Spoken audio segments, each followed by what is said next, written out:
नमस्कार, सत श्री अकाल, राधे राधे। मैं गुरांगी पुरोहित आप सभी प्यारे बच्चों का एक बार फिर से स्वागत करती हूँ एक और वीडियो में। और ये वीडियो उन सभी बच्चों के लिए है जो इस बार क्लास 12th में बोर्ड एग्जाम देने वाले हैं और जिनके पास बायोलॉजी है। बायोलॉजी में अक्सर बच्चों को डाउट होता है, दीदी बहुत सारे डायग्राम है, हम कौन से डायग्राम ऐसे हैं जो बोर्ड एग्जाम के लिए बहुत ही ज्यादा इंपोर्टेंट रहने वाले। ये वीडियो उन सभी बच्चों के लिए है।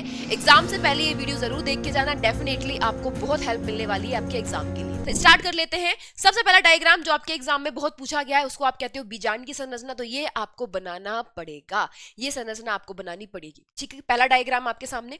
दूसरा डायग्राम आपके लिए है परागकोश के अनुप्रस्थ काट का डायग्राम। तो आप इस तरीके का तीनों ही ये तीनों ही डायग्राम आपको देखने हैं, स्पुटन से पहले भी और स्पुटन के बाद भी।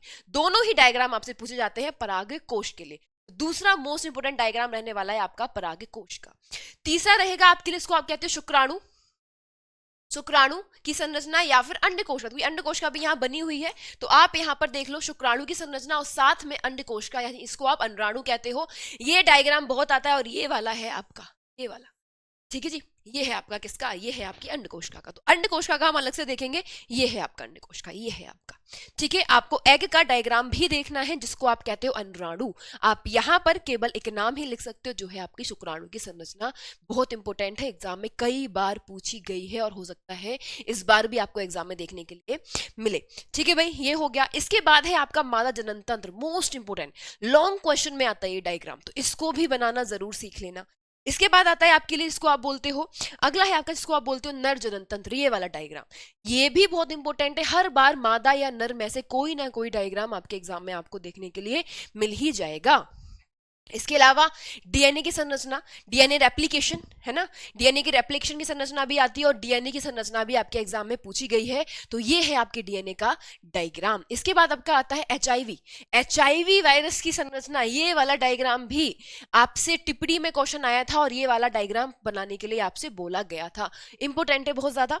इसके अलावा अगर हम बात करें आपके पास, इसके अलावा हम बात करें वो है आपके सामने प्रतिरक्षी अणु, यानी आपकी एंटीबॉडीज, एंटीबॉडी की संरचना भी एग्जाम में आई हुई है। ये वाला डायग्राम जो वी आकार का है, तो ये भी आपको याद करके जाना है, इसको सीखना है बनाना और एग्जाम में आ सकता है। बहुत हाईली चांसेस है कि ये वाला आपका डायग्राम आपके एग्जाम में आपको देखने के लिए मिल जाए। इसके अलावा पुष्प की संरचना आ सकती है एग्जाम में। बहुत सिंपल डायग्राम होता है लेकिन इंपॉर्टेंट डायग्राम है। ठीक है जी। इसके बाद आपके पास मिलर का प्रयोग, लॉन्ग क्वेश्चन, लॉन्ग क्वेश्चन में अगर आपसे मिलर का प्रयोग पूछा गया तो ये डायग्राम आपको बनाना है। बहुत सिंपल सा है, आप इनका पूरा आंसर लिखोगे। अगर डायग्राम बनाना भूल गए तो पूरे नंबर नहीं देता एग्जामिनर। डायग्राम भी बनाओगे, थ्योरी भी लिखोगे, तब जाके आपको पूरे नंबर देखने के लिए मिलेंगे। किसमें? मिलर के प्रयोग में। इसके अलावा बात करें तो अंडाशय, आपकी ओवरी की संरचना भी आपसे एग्जाम में पूछी गई है, टिप्पणी वाले क्वेश्चन में आया हुआ है, वहां पर आपको ये डायग्राम भी बनाना पड़ेगा। एक आता है जिसको आप बोलते हो लिंग निर्धारण, मानव में लिंग निर्धारण। तो आपको पूरा टिप्पणी लिखना है, उसके साथ डायग्राम बनाना है। ये डायग्राम भी मोस्ट इंपोर्टेंट है, यानी आपके एग्जाम में अक्सर पूछा गया है और इस बार भी चांसेस है कि आपके एग्जाम में पूछ ले। ये वो डायग्राम है जो आपके एग्जाम में बहुत ज्यादा पूछे जा रहे हैं। अगर मैं आपको एक और बताऊं, जब आप बनाते हो लघु बीजाणु, जब आप देखते हो ना कि शुक्राणु जनन कैसे हुआ है, अंडाणु जनन कैसे हुआ है, अंडकोशिका का निर्माण कैसे हुआ है, उसमें भी जब आप पूरा एक डायग्राम बनाते हो, वो डायग्राम भी बना लेना है आपको। शुक्राणु जनन, साथ के साथ में क्या है आपका अंड जनन। ये दोनों क्वेश्चन को जब आप पढ़ोगे तो उनके डायग्राम भी जरूर बनाना सीखना बहुत ही ज्यादा जरूरी रहने वाला है। ठीक है, गुरु बीजाणु, लघु बीजाणु, इन दोनों से क्वेश्चन अक्सर आते हैं। ये दो ऐसे क्वेश्चन हैं, गुरु बीजाणु या लघु बीजाणु, इनमें क्वेश्चन हर साल रिपीट हो रहा है, हो सकता है इस बार भी आपको देखने के लिए मिल जाए। तो मैंने कुछ इंपोर्टेंट टॉपिक, कुछ इंपोर्टेंट डायग्राम आज की क्लास में आपको बताए हैं। उम्मीद है आपको क्लास अच्छी लगी होगी। क्लास को लाइक करिएगा, कमेंट करके जरूर बताइएगा क्लास कैसी लगी है।